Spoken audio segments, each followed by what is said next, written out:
Selamat siang kepada segenap rohaniwan, Bapak Ibu serta para tujuh yang terkasih. Sebelum saya membawakan beberapa renungan, terlebih dahulu terima salam untuk iman, hanya kebajikan Tuhan berkenan, Wei Tetung Tien, Sancai. Pertama-tama saya atas nama pribadi dan keluarga mengucapkan selamat tahun baru Imlek 2576 Kung Celi. Mohon maaf atas segala kesalahan, perkataan, perbuatan saya dan keluarga. Kung Hesinsi Wan Serui Kyong Hee. Ya, karena kita semua nggak luput dari kesalahan. Ya, Bapak Ibu, sebelumnya pada jajai nggak? Siapa yang nggak jajai? Kenapa tahun baru Imlek sebagai acara keagamaan bagi umat Konghucu? Kemarin di grup Kaisinlu, Wanse Budisun bilang, ya karena sebelum sampai sesudah tahun baru Imlek kita ada ibadah, ada kebaktian, ada kegiatan yang kita laksanakan. Jadi tahun baru Imlek bukan cuma kumpul-kumpul, makan-makan, selesai gitu ya. Dimulai dari apa kemarin? Sebelumnya, seminggu sebelum tahun baru kita ngadain apa? Jisi Siang'ang. Terus malam tutup tahun. Terus tahun barunya kebaktian nggak? Sietencean lumayan banyak kemarin. Terus nanti ada King Tikong, terus nanti penurutnya Cap Gome. Jadi ada rangkaiannya, makanya kemarin ada wartawan dari Diskominfo Depok, saya bilang makanya yang diliput jangan cuma huda-hudanya doang, tapi kegiatan keagamaannya gitu ya. Tapi saya masih prihatin karena masih banyak juga yang ngucapin selamat tahun baru Imlek 2025. Ngitungnya dari mana? Gitu ya. Kalau misalnya tahun baru 1 Januari atau Natal, ya memang penanggalannya pakai tahun Masehi. Nah kalau Lebaran kita tahu, misalnya Lebaran nih tahun ini nih, Selamat Hari Raya Idul Fitri 2025, mata nggak yang punya? Kan nggak masuk gitu ya. Ya tahunnya kan pakai tahun Hijriah, kayak juga Hindu Buddha, misalnya tahun baru Saka, nggak mungkin pakai 2025, penanggalannya beda gitu ya. Sama juga kita, tahun baru Imlek 25, dari mana 2576-nya? Dari lahir tahun lahir Nabi Kungcu tahun berapa?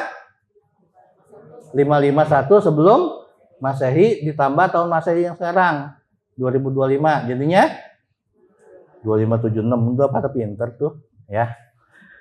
Bapak Ibu, ya sebenarnya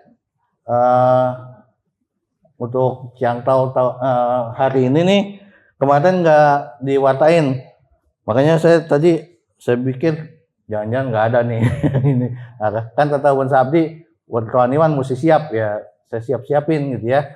Ya mungkin apa yang saya sampaikan recehan, tapi kalau nggak ada recehan, nggak ada gobanan, nggak ada cepean ya. Bapak Ibu, kita buka lagi kitab susu kita.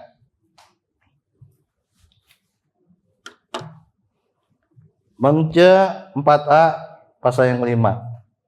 Mengce berkata, orang-orang sering membicarakan masalah-masalah dunia, negara, dan rumah tangga. Sesungguhnya pokok dasar dunia itu ada pada negara. Pokok dasar negara itu ada pada rumah tangga, dan pokok dasar rumah tangga itu pada diri sendiri. Kita nggak usah ngomongin dunia dan negara, ada yang ngurusin. Yang kita urusin sekarang masalah rumah, karena rumah tangga itu ada pada pokok dasarnya, ada pada diri sendiri. Rumah tangga apa sih? Sama nggak sama rumah tetangga? Beda ya. Kenapa disebut rumah tangga? Saya dulu pernah bilang, zaman dulu tuh rumah itu rumah apa? Panggung. Jadi harus ada tangganya. Tangga itu cuma ada satu step apa berapa injekan? Banyak injekannya tangga, benar nggak? Kalau cuma satu undakan ya bukannya tangga namanya. Ya kayak ini bukannya tangga nih gitu ya. Kenapa disebut rumah tangga? Karena banyak tahapan yang harus dilalui gitu ya. Banyak pelajaran yang harus kita pelajari dalam rumah tangga. Ini ada Bapak Ibu, siapa yang sekarang usia rumah tangganya sudah di atas 50 tahun? Saya tahu Ibu Eka. Ada lagi? Pak Edi. Ya, Sietiencan tahun ini saya juga ulang tahun yang ke-25 tahun ini. 25 tahun. Nggak berasa. Nggak nyangka juga saya punya istri kayak gitu. Lah, coba sekarang di rumah ada bayangin sewaktu-waktu gitu litik gitu lihat, kagak nyangka gue punya bini kayak gitu kan, kagak nyangka gue punya laki kayak gitu, bener nggak? Ya karena itu sudah jodoh dari Tuhan gitu ya. Kita bisa ini nggak bisa, ya dapatnya itu gitu ya. Makanya harus komitmen rumah tangga tuh. Ya baik jeleknya, bagus jeleknya kita terima. Dan bukan cuma satu orang yang kita terima, keluarganya juga. Dia punya adik, punya cici, punya koko, terima semua. Nah kalau kagak terima, saya sekarang udah tua banget ini, dipanggil kongcoh. Lah dia anak paling kecil. Udah punya ponakan udah punya cucu. Ya udah bilang kongcoh maocoh, tua banget. Ya. Ini jadi ada pembelajaran ini tentang setelah 12 tahun jadi seorang suami, aku belajar satu. Dulu sebelum menikah aku falling in love. Sekarang sudah menikah aku growing in love. Jadi dulu sebelum menikah kita jatuh cinta. Tapi setelah kita menikah, kita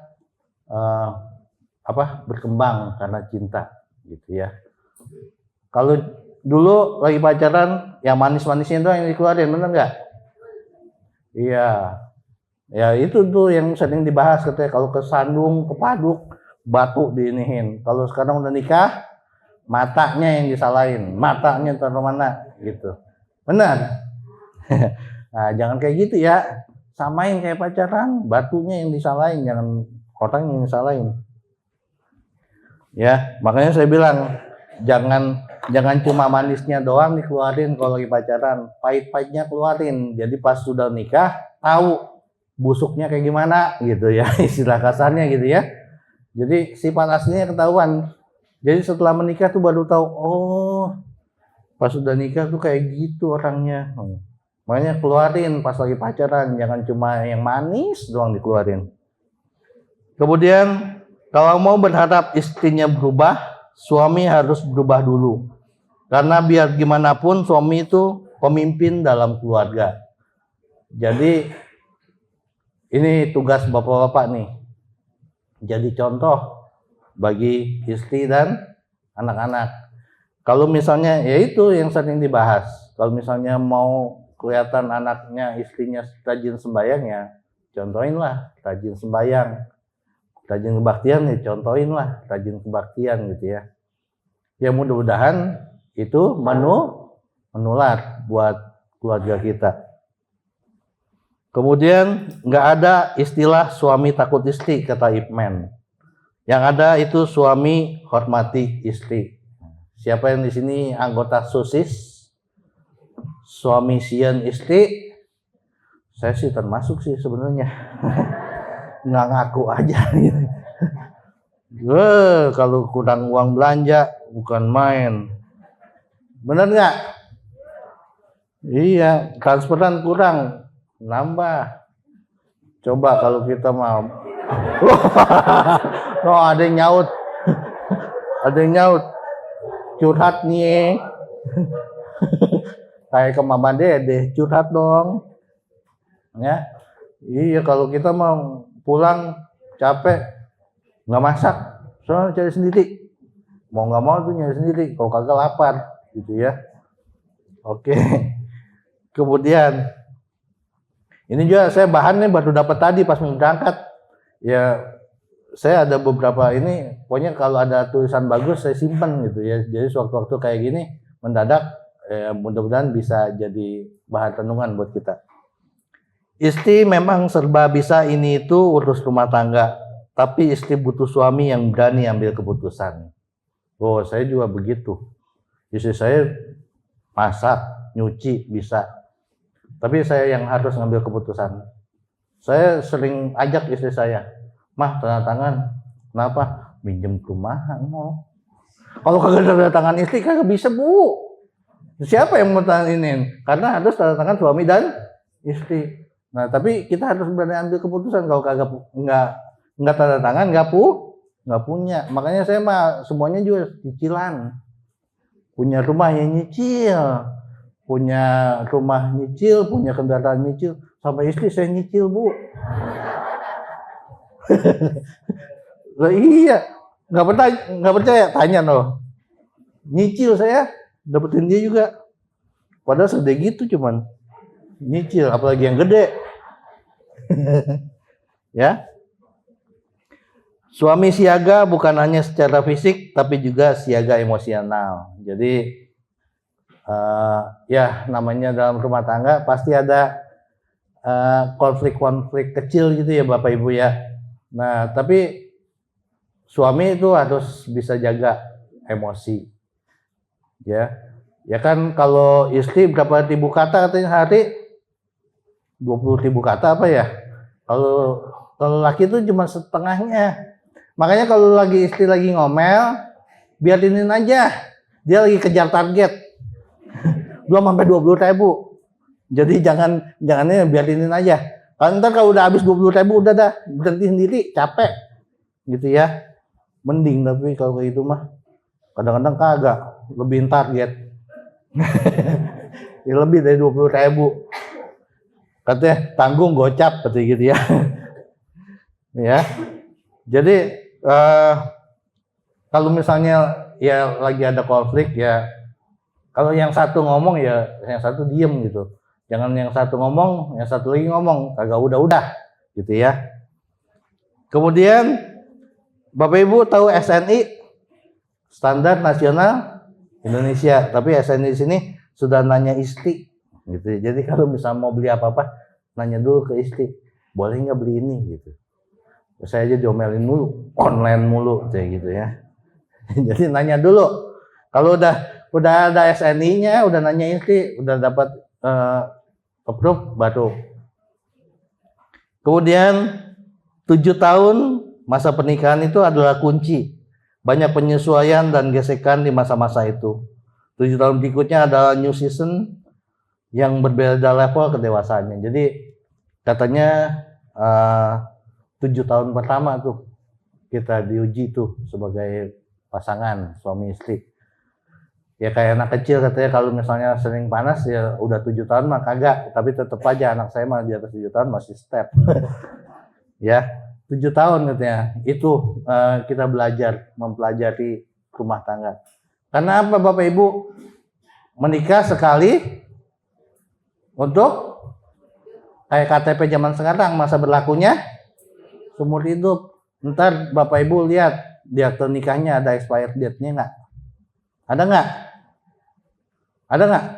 Jangan-jangan pada penasaran nih, ntar dibuka lihat ada nggak ya masa berlakunya akte nikah? Nggak ada Bapak Ibu, jangan dicari, jangan penasaran. Jadi menikah tuh sekali seumur hidup. Karena apa? Nanti kita punya anak juga, kita bakalan berduaan lagi. Nanti balik lagi kayak pacaran lagi, bener nggak? Anak-anak mau ya jangan kan udah pada nikah, yang belum menikah aja sekarang udah susah di rumah, bener nggak?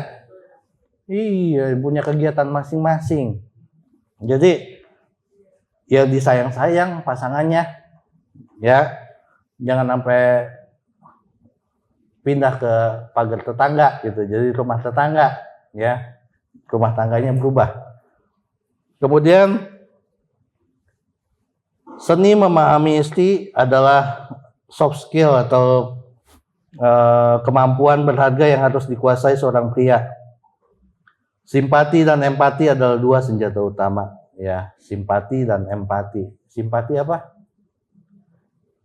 Empati yang menghargai, merasakan gitu ya, apa yang dirasakan oleh pasangan. Kemudian gak cuma kasih uang, tapi juga kasih ruang istri untuk berekspresi dan mengembangkan cita-citanya.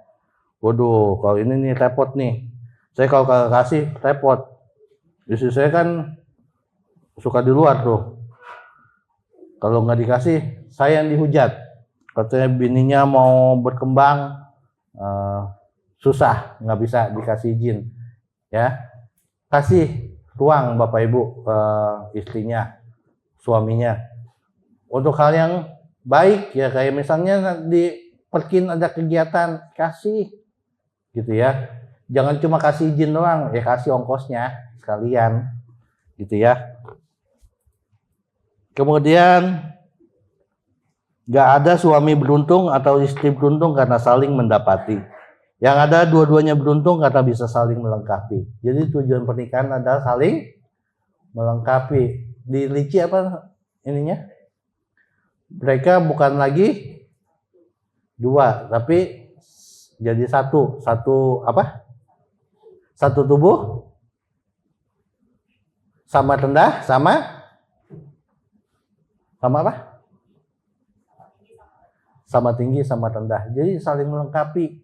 Jadi bukan ya saya beruntung punya istri saya sekarang, atau istri saya beruntung punya suami kayak saya ini gitu kan. Kita sama-sama beruntung karena kita dipertemukan oleh Tuhan, ya. Jadi kita sama-sama beruntung. Maka jaga itu hubungan kita.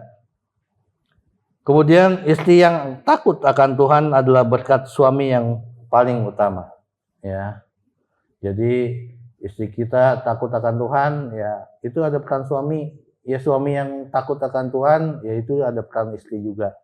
Jadi sama-sama saling mengingatkan, saling melengkapi, ya, saling membangun rumah tangga yang harmonis, damai dan bahagia.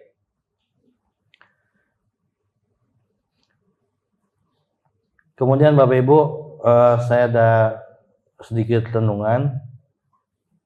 Ini sekarang lagi musim apa? Hujan. Ini ada filosofi hujan dari IG-nya Kang Tisat. Ini sekedar renungan, tolong didengerin ya. Hujan bagi sebagian orang hanyalah sekedar fenomena alam. Namun bagi mereka yang mau merenung, hujan menyimpan filosofi kehidupan yang begitu dalam dan inspiratif. Bayangkanlah setiap tetes hujan, kecil dan sederhana, namun bersama-sama mampu menciptakan banjir, membasahi bumi yang kering kerontang. Ini mengajarkan kita tentang kekuatan kolektif, tentang bagaimana hal-hal kecil yang dilakukan bersama-sama dapat menghasilkan dampak yang besar dan luar biasa. Satu tetes hujan tak mampu apa-apa, namun jutaan tetes hujan mampu melubah daratan.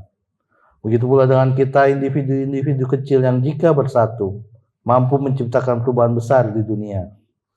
Kemudian perhatikanlah bagaimana hujan membasahi semua tanpa pilih kasih. Pohon besar yang gagah, semak kecil yang merunduk, semuanya mendapatkan bagiannya. Hujan mengajarkan kita tentang keadilan dan kesetaraan. Semua makhluk hidup, tak peduli seberapa besar atau kecil, berhak mendapatkan bagiannya dari kehidupan. Tidak ada yang lebih berhak atau kurang berhak dari yang lain. Hujan menyamakan semuanya, menyatukan semuanya dalam satu siklus kehidupan. Selanjutnya, perhatikanlah bagaimana hujan, setelah membasahi bumi, akan menguap kembali ke langit, membentuk awan dan kemudian turun kembali sebagai hujan. Ini adalah siklus yang berulang, tak pernah berhenti. Hujan mengajarkan kita tentang ketahanan dan siklus kehidupan. Ada saatnya kita berada di puncak, ada saatnya kita berada di lembah, ada saatnya kita menerima, ada saatnya kita memberi. Seperti hujan, kita akan mengalami siklus kehidupan yang terus berulang, dan kita harus belajar untuk menerima dan menghargai setiap tahapannya. Terakhir, perhatikanlah bagaimana hujan mampu membersihkan bumi, membasuh debu dan kotoran, meninggalkan kesegaran dan keindahan. Hujan mengajarkan kita tentang penyucian dan pembaruan. Seperti hujan yang membasuh bumi, kita pun perlu membersihkan diri kita dari hal-hal negatif, dari dosa dan kesalahan untuk memulai kembali dengan hati yang bersih dan pikiran yang jernih. Ya, menyambut tahun baru, marilah kita bersihkan hati dan pikiran kita. Kita sambut tahun baru, kita berubah menjadi lebih baik, dan terimalah kembali salam penuh iman, hanya kebajikan Tuhan berkenan. Wei Tetung Tien. Sancai, terima kasih.